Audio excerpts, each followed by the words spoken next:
ये अंग्रेजी के लेटर हैं ए से लेके जेड तक, और इनके सामने इनके फोनिक साउंड हिंदी में लिखे हुए हैं।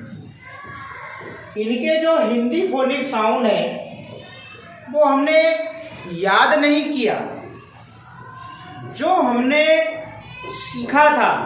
क्या सीखा था? ए फॉर एप्पल सीखा था, बी फॉर बॉल सीखा था। तो जो सीखा था उन्हीं में से ही हमने इनके फोनिक साउंड निकाल लिए। एक बार रिवीजन करते हैं, आप लोगों का भी रिवीजन हो जाएगा, और थोड़ा सा मैं फास्ट करूंगा, देखिएगा। ए फॉर एप्पल, एप्पल यदि हम शब्द लिखते हैं तो एप्पल का जो पहला अक्षर है वो ए होता है। तो हम सीख गए कि लेटर ए का फोनिक साउंड ए होगा। बी फॉर बॉल, बॉल शब्द का पहला अक्षर ब, लेटर बी का साउंड ब। सी फॉर कैट, कैट शब्द का पहला अक्षर क, तो सी का फोनिक साउंड क। डी फॉर डॉग, डॉग शब्द का पहला अक्षर ड, डी का फोनिक साउंड ड। ई फॉर एलिफेंट, एलिफेंट शब्द का पहला अक्षर ए, तो ई का phonic sound A. F for fish, fish शब्द का पहला अक्षर फ, तो लेटर एफ का फोनिक साउंड फ। जी फॉर गर्ल, गर्ल शब्द का पहला अक्षर ग, तो जी का फोनिक साउंड ग। एच फॉर हैन, हैन शब्द का पहला अक्षर ह, तो एच का फोनिक साउंड ह। आई फॉर इंक, इंक शब्द का पहला अक्षर ई, तो आई का phonic sound E. J for jug, jug शब्द का पहला अक्षर ज, तो जे का फोनिक साउंड ज। के फॉर काइट, काइट शब्द का पहला अक्षर क, तो के का फोनिक साउंड क। एल फॉर लॉयन, लॉयन शब्द का पहला अक्षर ल, तो एल का फोनिक साउंड ल। एम फॉर मैंगो, मैंगो शब्द का पहला अक्षर म, एम का फोनिक साउंड म। एन फॉर नेक्स्ट, नेक्स्ट शब्द का पहला अक्षर न, एन का फोनिक साउंड न। ओ फॉर ऑरेंज, ऑरेंज शब्द का पहला अक्षर अ, तो ओ का फोनिक साउंड अ। पी फॉर पैरेट, पैरेट शब्द का पहला अक्षर प, पी का फोनिक साउंड प। क्यू फॉर क्वीन, क्वीन शब्द का पहला अक्षर क्व, तो क्यू का फोनिक साउंड क्व। आर फॉर रेबिट, रेबिट शब्द का पहला अक्षर र, आर का फोनिक साउंड र। एस फॉर शिप, शिप शब्द का पहला अक्षर स, एस का फोनिक साउंड स। टी फॉर टाइगर, टाइगर शब्द का पहला अक्षर ट, टी का फोनिक साउंड ट। यू फॉर अम्ब्रेला, अम्ब्रेला शब्द का पहला अक्षर अ, यू का फोनिक साउंड अ। वी फॉर वेन, वेन शब्द का पहला अक्षर व, वी का फोनिक साउंड व। वॉच शब्द का पहला अक्षर व, तो डब्ल्यू का फोनिक साउंड वो। X for Xmas tree, Xmas tree का आधा क और स, तो एक्स का फोनिक साउंड आधा क और स। वाई फॉर याक, याक शब्द का पहला अक्षर य, तो वाई का फोनिक साउंड य। और जेड फॉर जेब्रा, जेब्रा शब्द का पहला अक्षर ज, तो जेड का फोनिक साउंड ज।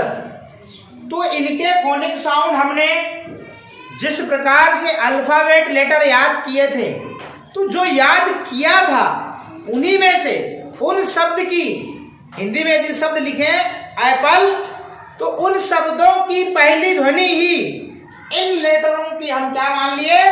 हिंदी फोनिक साउंड मान लिए। मगर अभी 26 लेटर है। अब देखिए ए का आए तो चलो ये वाला याद है, एक आया। बी का ब, तो बी का ब ये आ गया। सी का क ये आ गया। डी का ड, चलो ड के लिए भैया ये आ गया। फिर चले ई का ए, लो भैया ये आ गया। एफ का फ कहाँ है भैया, देखो ये। जी का ग ये आ गया। एच का ह कहाँ है, ये आ गया। फिर चलो आई का ई ये आ गया। जे का ज लो भैया ये आ गया। के का फिर से रिपीट हो गया। एल का ल कहाँ है भैया, ल ये। फिर एम का म देखो भैया म कहाँ है, जे। एन का न ये। फिर क्या है, ओ का अ तो है नहीं, आ है। ठीक, अभी इसी को मान लेते हैं। पी का प ये लीजिए। क्यू का प ये तो है ही नहीं। आर का र ये लीजिए। एस का स ये लीजिए। टी का ट ये लीजिए। यू का अ ये लीजिए। बी का व ये है। डब्ल्यू का भी यही होगा। ये एक्स का आधा का सा तो है नहीं। वाई का ये और जेड का ज ये तो है ही नहीं। तो यहां पर दो चीज निकल के आई, एक में आ और वो जेड में। जेड का ज कौन सा है मैं आपको बता देता हूं, जिसके नीचे बिंदी रहेगी ये वाला। यहाँ बिंदी नहीं है, ये इसका जे का बिंदी है, मगर ये वाले ज में देखिए यहाँ नीचे बिंदी रहती है, जुजू वाला ज है।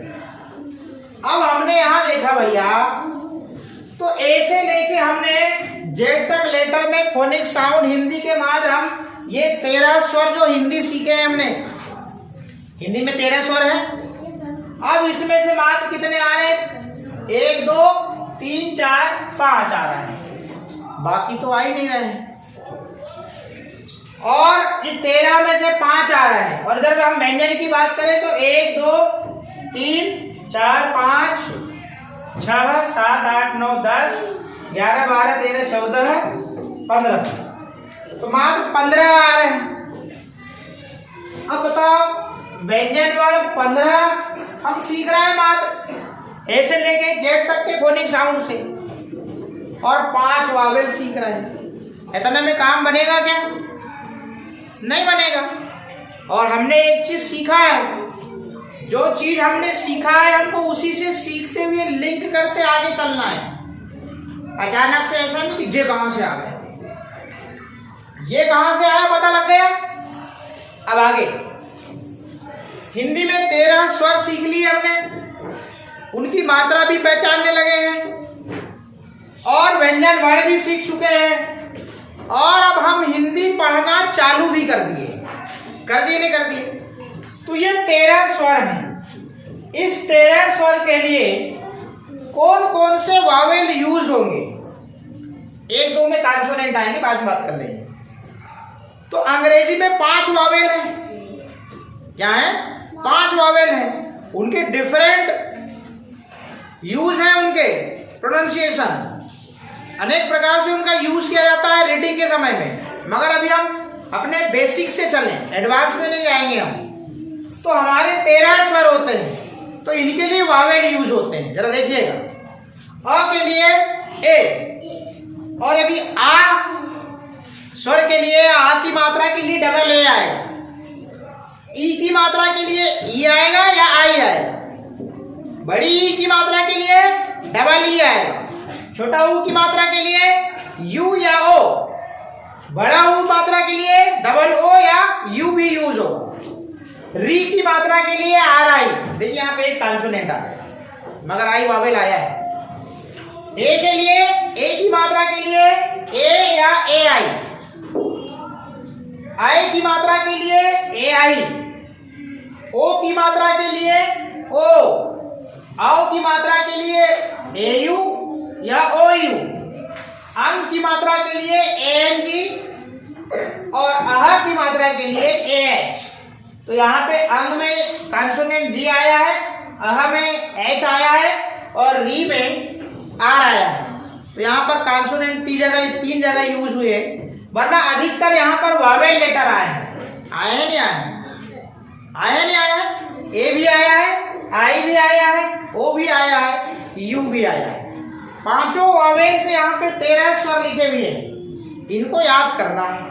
आगे की बात करते हैं। ये 39 व्यंजन है। कितने हैं? 39 व्यंजन है। अब 39 व्यंजन में मात्र 15 का यहाँ पर व्यंजन आ रहे हैं फोनिक साउंड में, तो इतने से काम नहीं चलेगा।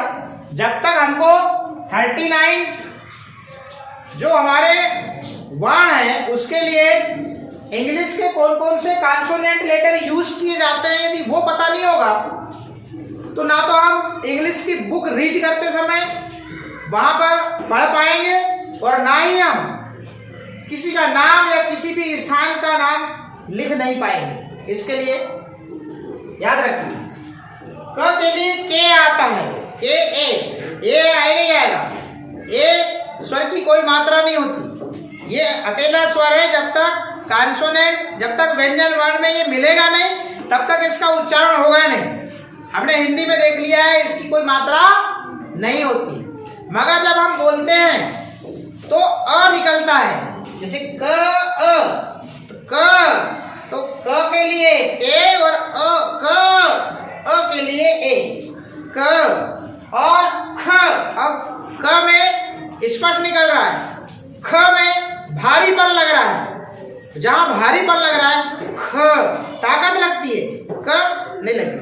ख हवा निकलती है गरम सी, ख वहां एच लगता है। देखिएगा, क के लिए के और ख के लिए के एच ए। ध्यान दीजिएगा, यहाँ आपको ट्रिक मिल जाएगी। यदि आप के याद कर लेते हैं तो के एच ए याद करने की जरूरत नहीं है, मात्र उसमें आप एच लगाएंगे तो के एच ए ख हो जाएगा। जी ए याद करेंगे तो घ लिख लेंगे, मात्र इसमें एच लगाना है। ग घ, जी एच ए, ग के लिए जी ए और ये है अंग, अंग अंग, एन जी ए अंग। ठीक, आगे च के लिए C H A consonant letter आते हैं, वहीं आपको छ लिखना है तो एक एच और जुड़ जाएगा, च छ जोर लगता है।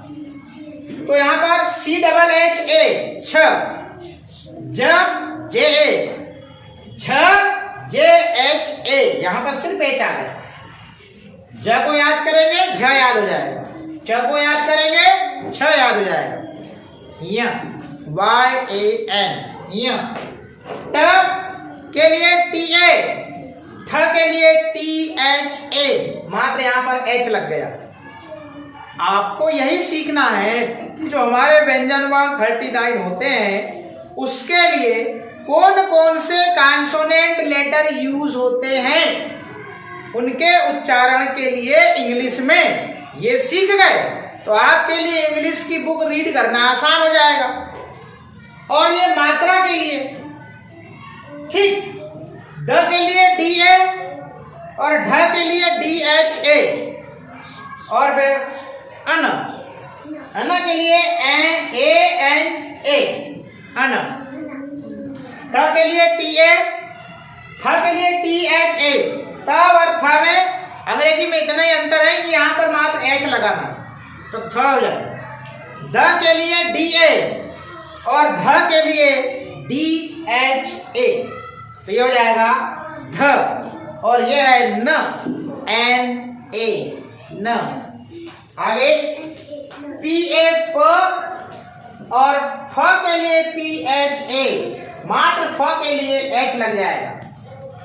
वैसे ब के लिए बी ए, भ के लिए बी एच ए, मात्र यहाँ पर एच लग गया। ब को सीखा भ बन जाएगा, प को सीखा फ बन जाएगा।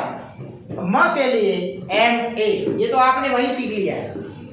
ब भी आपने वही सीख लिया, प भी आपने वही सीख लिया, यह भी आपने वही सीखा।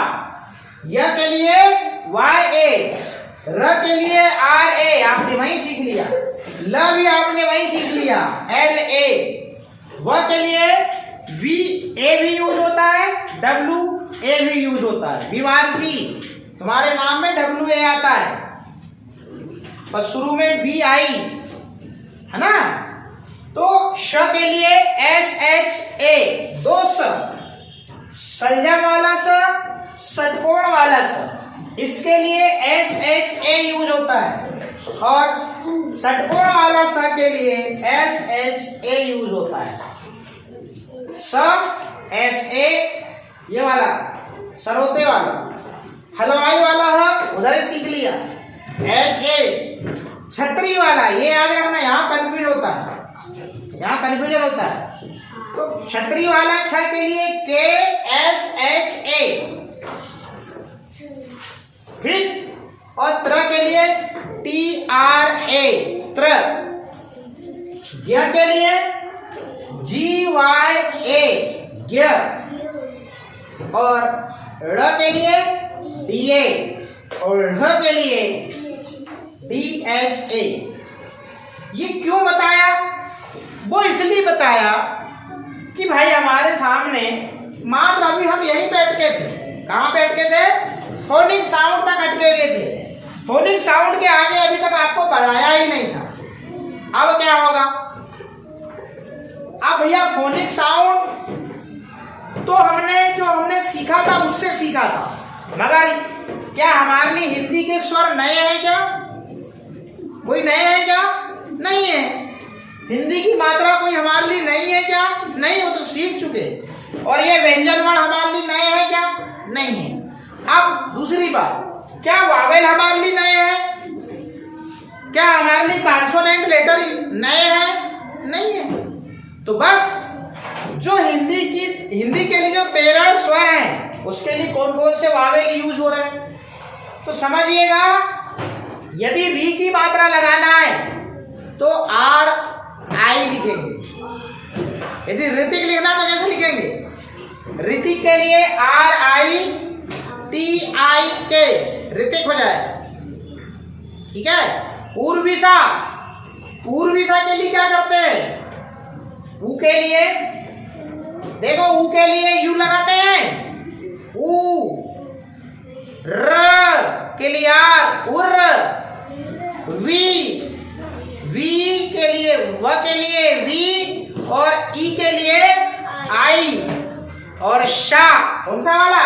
ये वाला, एस एच ए। आता है कि नहीं? आता है, आता है कि नहीं?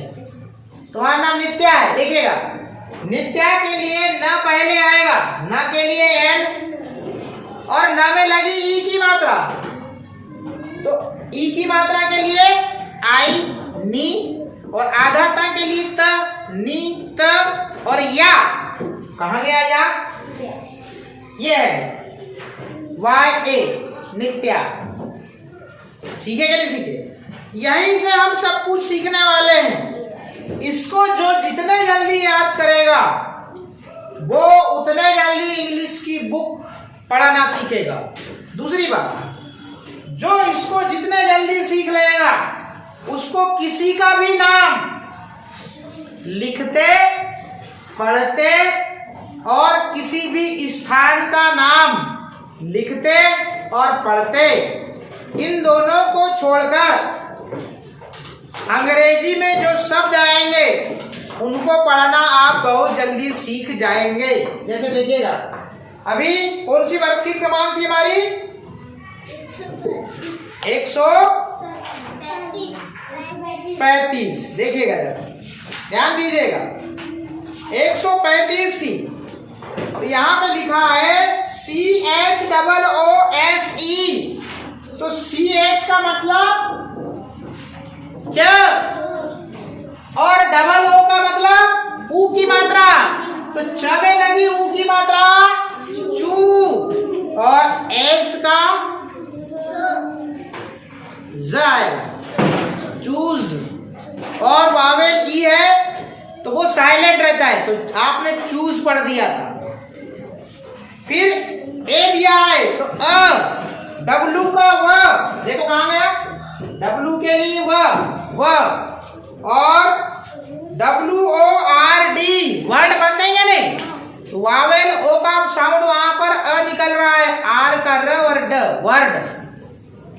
फिर फ्रॉम, एफ से फ और एफ और आर साथ में फ्रॉम और ओ का अ फ्रॉम और एम का म फ्रॉम, ऐसे पढ़ोगे आप। अंग्रेजी के जो लेटर यहाँ पर दिए हैं उन लेटर से जो शब्द बने हैं तो उस लेटर के लिए कौन सा वाला साउंड आएगा ये आप लिंक कर लो।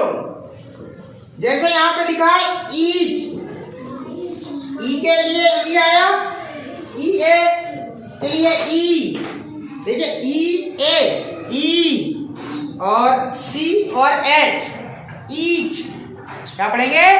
ईच। अब हमको पता ही नहीं था कि बोले सी एच का मतलब च होता है क्या? अरे हमको पता होता तो पढ़ लेते, जैसे देव बटले को पता था इसलिए वो पढ़ लेता है। अब आपको भी पता हो गया नहीं हो गया? तो ये मुख्य भूमिका निभाएगा ये। इसके अलावा जो 5 वावेल हैं उसके रूल्स और होते हैं उनके उच्चारण के, वो बाद में बताएंगे, मगर अब फर्स्ट क्लास में है तो इतना तो बनना चाहिए, इतना तो बनना चाहिए। तो ये याद कर लोगे। अ से लेके आ तक के लिए कौन कौन से वावेल यूज होते हैं इनकी मात्रा के लिए याद कर लोगे। दूसरा, क से लेके ग तक और ल तक 39 व्यंजन होते हैं। इन व्यंजनों के लिए कौन कौन से लेटर यूज हो रहे हैं ये भी आपको पता लग गया। यहाँ पे एक चीज आपको बहुत अच्छी लगी होगी, च की याद करोगे छ याद हो जाएगा, ज याद करोगे झ याद हो जाएगा, ट याद करोगे ठ याद हो जाएगा, ड याद करोगे ढ याद हो जाएगा, त याद करोगे थ याद हो जाएगा, द याद करोगे ध याद हो जाएगा। ये तो पूरे याद करने पड़ेंगे बाबू। फिर प याद करोगे फ याद हो जाएगा, ब याद करोगे भ याद हो जाएगा और ये म। तो 39 जो हमारे कॉन्सोनेंट हैं हिंदी के, तो 39 में से आपको कितने 15 तो यही याद कर लिए आपने, 15 यहाँ फोनिक साउंड में याद कर ली कि नहीं? अब बचे कितने? 39 में से 15 याद कर ली, तो आपको 24 तो याद ही करना है। अब 24 में भी आपके ये वाले तो याद ही नहीं करने पड़ेंगे आपको, 1 2 3 4 5 6 7 8 9 10। अब 24 में से आप 10 और निकाल दो तो आपको 14 तो याद ही करने हैं। मैंने बताया कि 6 याद को कर लो तो 6 याद हो जाएगा, और 15 यहां से तो आप सीख ही गए हो। क्या आपको वाय या का फोनिक साउंड पता नहीं है? वाय का य, तो ये भी पता होना चाहिए कि वाय के लिए य आता है और य के लिए वाय आता है, ये दोनों पता होना चाहिए।